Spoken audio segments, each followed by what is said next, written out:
You're not one thing. You're not a set of furniture. Your bed and your nightstand and your dresser don't need to match because your personality can be 25 different things, and that's what makes you unique, and that's what makes you beautiful. So why would we want anything to match? We want things to coordinate, go together, complement each other, but we don't want things to be matchy-matchy. Every shift you want to make in your life, it starts with home. I'm Ariel, your host, and this is the podcast where design meets intention, energy, and becoming more you. Let's dive in. Hello, beautiful souls. Maybe you're realizing I'm in a different place than I usually am. And I am in my dad's beautiful home that we designed about 6 months ago. And I'm obsessed. I love coming up here to hang out and relax. It's so amazing. And I'm sitting here and I'm thinking, what would be helpful to share about this space? What would be helpful for people to know about interior design?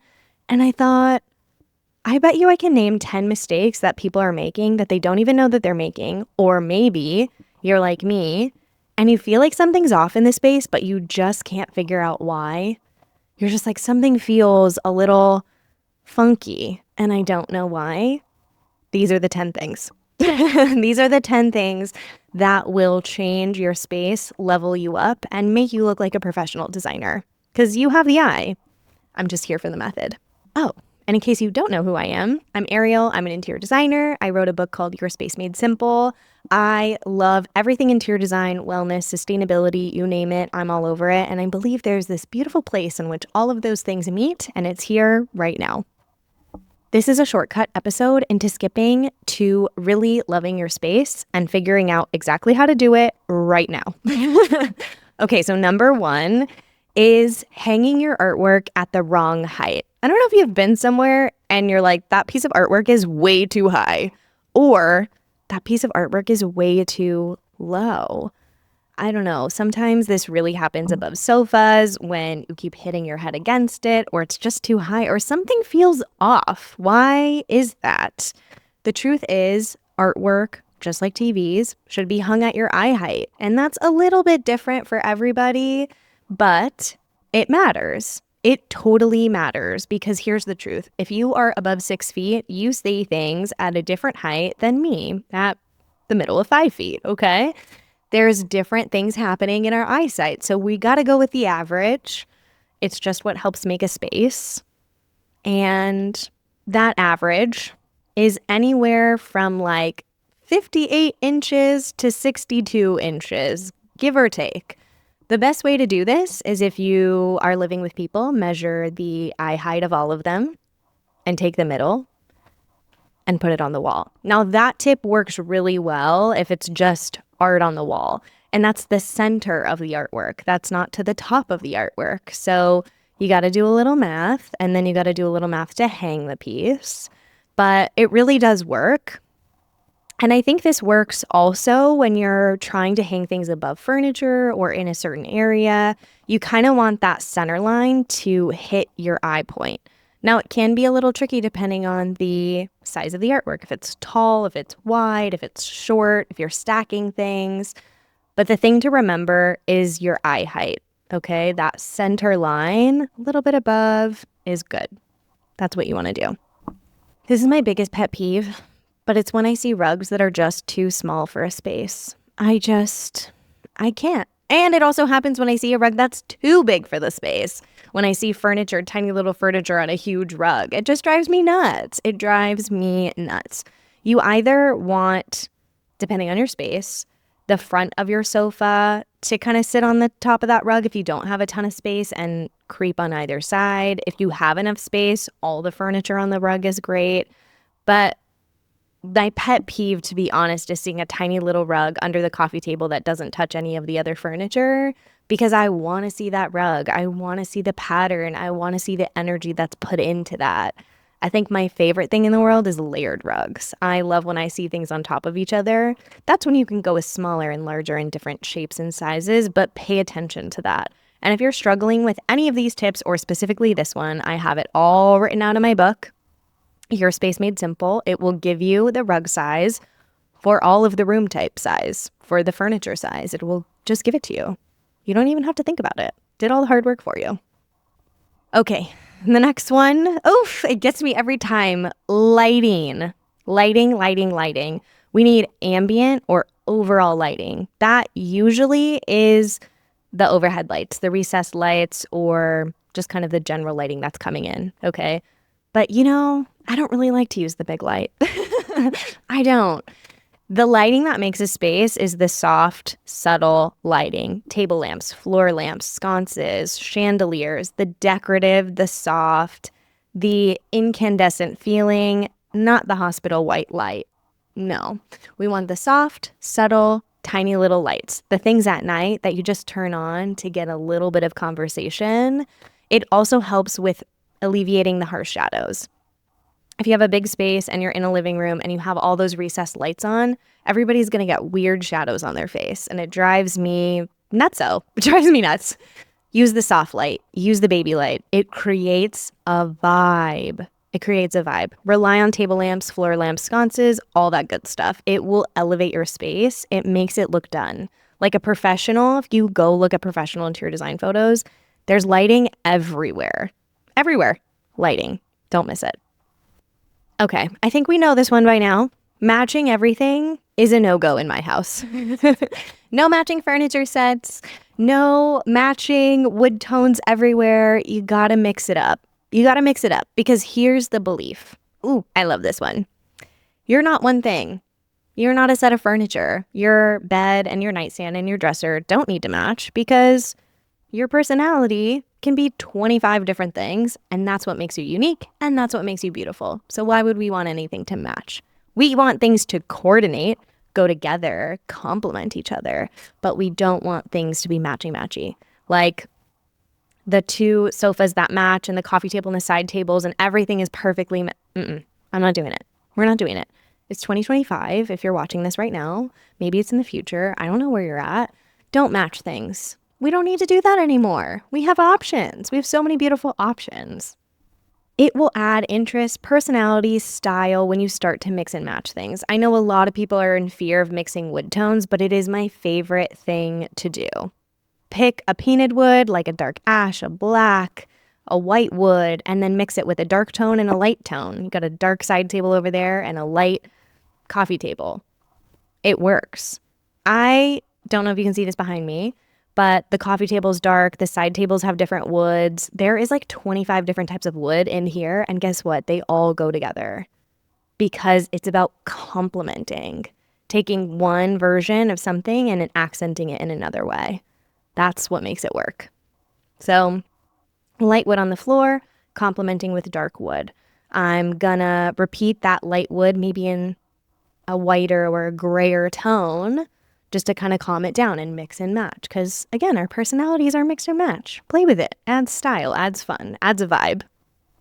Okay, next one. Are you skipping the planning phase? Are you? I don't know. Have you ever gone to a space and the sofa is way too big? Like it's just massive and it's so comfy, but you're like, I can't get around the sofa. Or the reverse. You're in a really big space and the furniture is way too tiny and it feels so awkward. Don't skip the planning phase. There are so many free floor plan tools right now that you can use to map out your space, that you can plan, that you can get the perfect size thing and figure it out. It works. It is worth spending your time and energy doing that and finding the things that work. Okay, the second thing with the planning phase is that you might be skipping function. Function. Start here first. You need to know how you're actually going to use the space versus designing for a self that doesn't exist. Are you a couch potato? Design for that. Are you not? Are you a really active person and like to work out in your living room? Design for that. But don't design for the aspirational things that aren't really in existence yet because it's not going to serve you. You have to be realistic about how you live your life so that you plan for things that really work for it. So think about that planning phase a lot quicker, a lot sooner, and do it before anything else. It will save you so much hassle, so much time. It'll make you live your space a lot more. Okay, the next thing is wall-to-wall furniture. Now, I live in a tiny apartment. I live in like 500 or 600 square feet. It's so tiny. So I can't really do this, but if you have a larger space, try to pull your furniture off the wall a little bit. have the sofa floating in the middle of the room if you can, and you have walkways and cool stuff like that. And you can put a console behind it with some storage, have some grounding points. The space behind me, none of the furniture is touching the wall. It's all pulled in a little bit. It makes it feel cozy, but it also makes the space, oddly enough, feel larger. So this kind of is an eye illusion. The more open floor space that you see, the bigger the space is, because that's how our eyes work with seeing scale and perception. So if you have a sofa that's off the ground and it has legs, you're going to see, in theory, more floor space. It's going to make that space feel bigger. It's why I suggest that in really small spaces. You don't want really chunky on the ground furniture. But reverse, if you have a big space and you're looking for intimacy out of a huge room, go with the chunky stuff because it'll weigh everything down. So that is really important when you're planning out that space. Pull things away from the wall if you can and give some breathing room. Like, you don't want a sofa and a side table really crunched in against a wall. It might be better to go with a sofa that's, maybe a foot shorter, but give yourself some breathing room with a side table and a console behind it and other things just to see more negative space. It makes it feel more luxurious, more high-end. It works. Okay, so many people live in open concept homes these days, and it's one thing that I see done all the time. I really see this a lot in a big hotel lobby, done well or not done well. And that's defining space. And we do that with three things. One is lighting. So if you have a dining room in the middle of an open concept space, dropping a chandelier will help define that space. Rugs help define space in the physical on the ground instead of walls. That works really well. And the third thing that everybody forgets is height variation. If we have a big open concept room and everything is the same height, your table, your console, your couch, everything is just kind of like the same, it doesn't give our eye anything to bounce up and down to. And so we need that. That's why dropping a chandelier works really well, or hanging an oversized piece of artwork, because our eye starts to kind of make mountains. We have multiple places to look. I know a lot of us want to believe in the focal point design, which works, having the accent wall and thing that you focus on. The spaces that are meticulous and are designed and look beautiful have 25 focal points. You're looking over here, you're looking over here, there's something of interest over there.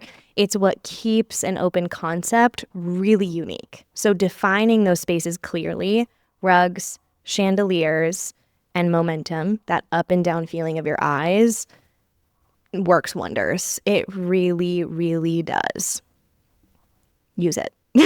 And now maybe you're going to visit a space and you won't be able to unsee it, but it works really well. I kind of mentioned this throughout, but scale is really important. A scale that's too big or too small, right? We see the furniture that's oversized or too big or not too big, or it's just we're not getting it right. What I want to focus on is scale and proportion in a unique way. I think some of my favorite spaces use an oversized chandelier to dominate the space, just pull it in. That works really well in an oversized space or high ceiling spaces, but that doesn't work really well in a small space. We need to play with scale in a different way.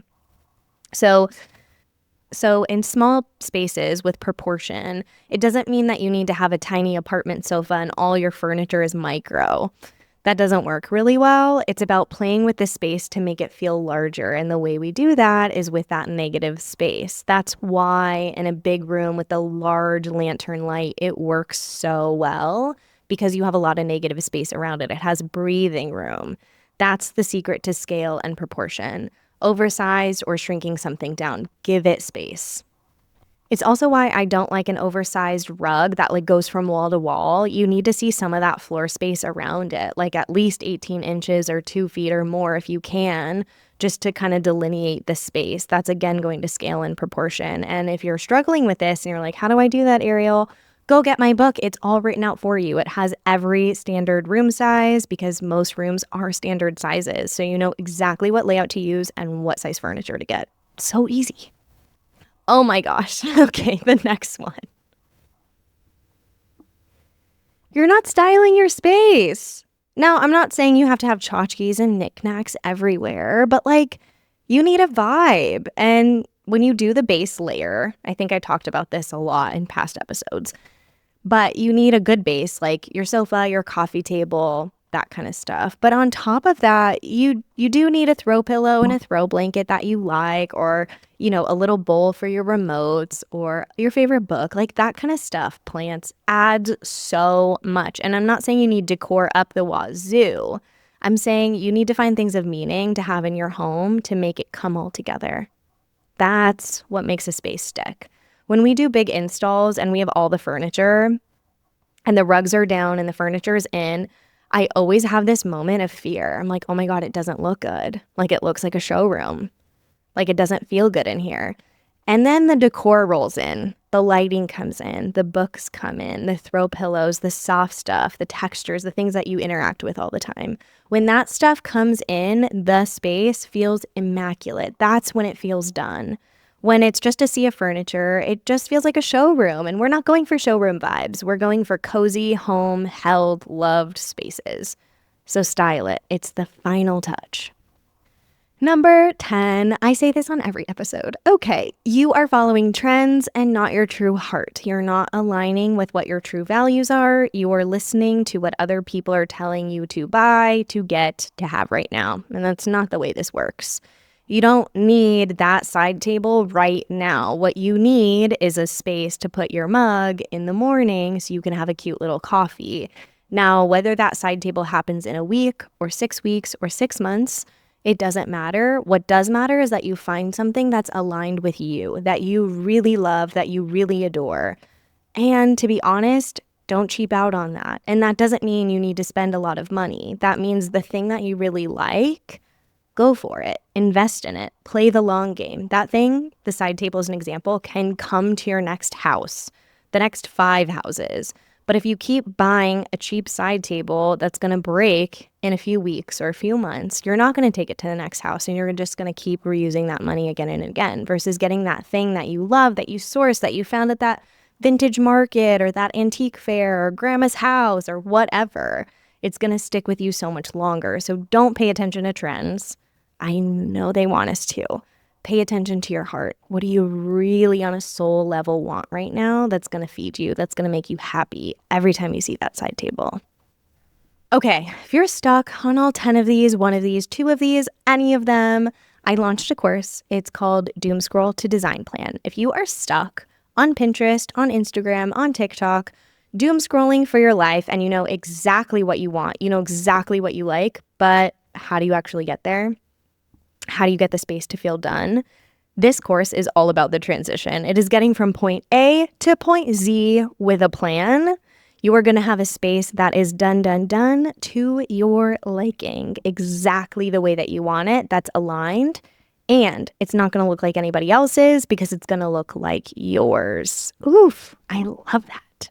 You're going to have a space that feels done. Just like I did the space behind me, this is the exact way that I did it. It's what I use for all my clients. It is the secret sauce to having your home feel done and amazing and held and loved and just like you.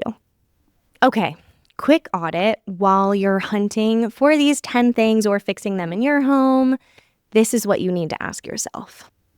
Does this piece support how I live in this space? So we could be looking at artwork. Does this make me feel happy when I look at it? This side table, is it going to hold my cup of coffee in the morning? Does it support my habits, my rituals, my things in my everyday life that are going to inspire me and make me feel happy in my space? If that is a yes, resounding yes, it's probably a go. Ooh, this is a tricky one. You might need to sleep on this for 24 to 48 hours. Am I getting this because it's trendy, or am I getting it because it's aligned? Do I love it? Think about it. Usually, I don't know, if I ask myself that and I'm going to leave that tab open for the next 2 days and I'm going to come back to it, I usually forget about it. That means I didn't need it. But the things that I love, I can't stop thinking about. I can't get the chocolate velvet sofa out of my head. It's been in there for years. I have to have it. I know it's aligned. I know it's going to make my soul feel good. And that's for me.